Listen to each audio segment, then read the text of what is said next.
Welcome back to urban education hub. Exercise 5.3 का question number 9 जल्दी से कर लेते हैं, जिसमें आपको दिया है if the sum of first 7 term, मतलब यहाँ पे कितना फर्स्ट 7 टर्म्स का कितना दिया है आपको 49 दिया है। तो यहाँ पे मैं सबसे पहले लिख देती हूँ S7 आपको कितना दिया है 49 दिया है। उसके बाद में and that of sum of 17 terms कितना दिया है 289, मतलब एट द सेम टाइम हमें कितना सम ऑफ 17 टर्म कितना दिया है 289। Find the sum of first n term, मतलब हमें क्या करना है एस एन हमें फाइंड आउट करना है सम ऑफ nth मतलब एन टर्म्स के लिए। ठीक है, अब सबसे पहले यहाँ पे देखिए S7 और S17, मतलब हम दो बार सम का फॉर्मूला यूज करके क्या करेंगे n निकालेंगे, मतलब sum of first n term निकालेंगे। तो अब यहाँ पे सबसे पहले हम एस एन इक्वल्स टू क्या, हम दो अलग अलग के लिए फॉर्मूला यूज करेंगे। यहाँ पे कितना n डिवाइडेड बाई 2 ये हो जाता है ट्वाइस a प्लस कितना n माइनस 1d, यहाँ पे बाकी की और कोई भी वैल्यू नहीं दी है, तो सबसे पहले हम एक बार इसके लिए यूज करेंगे और एक बार सम का इसके लिए यूज करेंगे। यहाँ पे मैं फिर से लिख देती हूँ एस एन इक्वल्स टू कितना n डिवाइडेड बाई 2 और ये हो जाता है 2a प्लस कितना n माइनस 1d। ठीक है, ये आपका सेकंड फॉर्मूला। अब यहाँ पे कितना S7, मतलब हमारी n की वैल्यू कितनी हो जाएगी आपकी 2, बाकी हमें कुछ भी नहीं पता है, तो ये ट्वाइस a प्लस कितना ये 7 माइनस 1 और डिफरेंस भी नहीं पता है हमें। ठीक है, तो ये नॉर्मल आ जाएगा। ये कितना है आपका ये 49 है इक्वल्स टू कितना ये 7 डिवाइडेड बाई 2। उसके बाद में ये कितना 2a प्लस कितना यहाँ पे 7 माइनस 1, मतलब ये आ जाएगा आपका 6d आ जाता है। ठीक है, अब यहाँ पे देखिए ये 49 तो जैसे के वैसे आ जाएगा, 7 डिवाइडेड बाई 2 भी आ जाएगा। ये आपका कौन सा इवन नंबर है, तो यहाँ पे अगर हम 2 कॉमन निकाल लेते हैं तो यहाँ पे कितना आ जाएगा a प्लस 3d। ठीक है, 2 3 जा कितना हो जाता है आपका 6 हो जाता है, तो ये यहाँ पे 2 और ये 2 कैंसिल आउट हो जाएगा, मतलब यहाँ पे बचा कितना ये 49 इक्वल्स टू कितना 7 और ये कितना a प्लस 3d। अब ये यहाँ पे 7 मल्टीप्लाई में है, तो यहाँ पे आ जाने के बाद में क्या हो जाएगा, यहाँ पे डिवाइड हो जाएगा, तो ये a प्लस कितना 3d, मतलब ये 7 1 7 एंड 7 7 49, मतलब कितना ये 7 इक्वल्स टू कितना हो जाता है a प्लस 3d। ये आपका इक्वेशन 1 आ गया। ठीक है, वैल्यू कितनी दी है हमें 17 दी है, तो ये कितना हो जाता है आपका 17 डिवाइडेड बाई 2। हमें बाकी की वैल्यू नहीं पता, तो ये एज इट इज आ जाएगी 17 माइनस 1, ये कितना आ जाता है आपका d आ जाता है। सम ऑफ 17 कितना दिया है यहाँ पे 289। ठीक है, तो ये 17 माइनस 2 एज इट इज रह जाएगा आपका, और ये कितना आ जाएगा 2a प्लस 17 माइनस 1 कितना हो जाता है आपका 16d हो जाता है। अब यहाँ से हम क्या करेंगे 2 को कॉमन निकाल देंगे, मतलब ये कितना हो जाएगा 289 is equals to 17 divided by 2, और यहाँ से क्या करेंगे 2 को कॉमन निकालेंगे, मतलब ये कितना हो जाएगा आपका 2 8 जा 16 आ जाता है। ठीक है, अब यहाँ पे देखिए 2 और 2 क्या हो गया आपका कैंसिल आउट हो गया, मतलब ये कितना 289। अब ये मल्टीप्लाई में 17 है, तो यहाँ पे आ जाने के बाद में क्या हो जाएगा डिवाइड हो जाएगा, मतलब ये कितना आ गया आपका a प्लस 8d।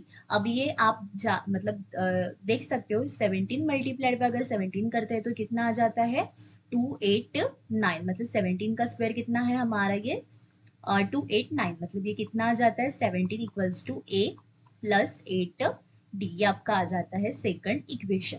अब यहाँ पे आप देख सकते हो a यहाँ पे भी है a यहाँ पे भी है, अगर इन दोनों इक्वेशन को अगर हम सब्ट्रैक्ट कर देते हैं तो क्या हो जाएगा, हमें a की वैल्यू मिल जाएगी, जिसकी वजह से हम क्या कर सकते हैं d भी फाइंड आउट कर सकते हैं। तो चलिए नेक्स्ट पेज पे सॉल्व कर लेते हैं। ये कितना है आपका 7 इक्वल्स टू a प्लस कितना था ये 3d था, ये पहला इक्वेशन हमारा था, और दूसरा इक्वेशन कितना था हमारा 17 इक्वल्स टू a प्लस कितना 8d था, हाँ 8d था, ये हमारा सेकंड इक्वेशन। ठीक है, अब यहाँ पे क्या लिखते हैं सब्ट्रैक्ट इक्वेशन 1 फ्रॉम इक्वेशन 2। ठीक है, मतलब अभी सबसे पहले हमें बड़ा इक्वेशन शुरुआत में लिखना पड़ेगा, a प्लस कितना हो जाता है 8d हो जाता है, और यहाँ पे कितना 7 equals to a plus 3d हो जाता है। सब्ट्रैक्शन जब आप करते हो तो नीचे की साइन क्या हो जाते हैं चेंज हो जाते हैं, तो ये सभी माइनस हो जाएगा, प्लस माइनस ए कैंसिल आउट हो जाता है, 17 माइनस 7 मतलब ये कितना आ जाता है आपका 10 आ जाता है, 8 में से 3 गई, ये कितना आ जाता है आपका 5d, मतलब डिफरेंस इक्वल्स टू कितना 10 डिवाइडेड बाय 5, मतलब आपका ये डिफरेंस कितना आ गया है यहाँ पे 5 1 जा 5 5 2 जा 10, मतलब हमें डिफरेंस मिल गया है। अभी हम क्या करेंगे यहाँ पे मतलब कोई भी एक इक्वेशन में, हम पहले इक्वेशन में यहाँ पे मैं यहाँ पे लिख देती हूँ d = 2,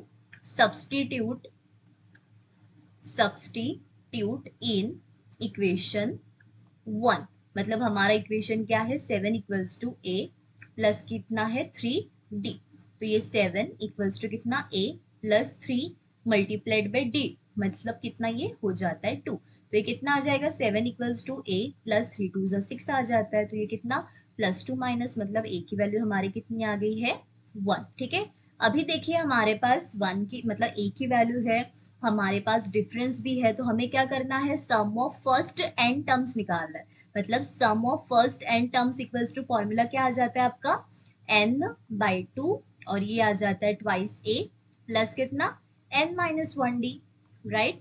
तो यहाँ पे एस एन इक्वल्स टू कितना n हमारे पास नहीं है तो उसकी वैल्यू हम वही रखेंगे, क्योंकि हमें n की वैल्यू क्या रखेंगे, यहाँ पे n की वैल्यू हम n ही रखेंगे, क्योंकि हमें यहाँ पे क्या पूछा गया है sum of first n terms, right. तो हम n की वैल्यू n ही रखेंगे, इसमें कोई भी चेंज नहीं होगा। ठीक है, 2 मल्टीप्लाइड बाय अभी a की वैल्यू 1 है प्लस n की वैल्यू n ही है हमारे पास, क्योंकि सम ऑफ फर्स्ट n टर्म्स निकालना है और डिफरेंस है हमारे पास 2 है, तो ये कितना हो जाएगा आपका n/2 एज इट इज आ जाएगा।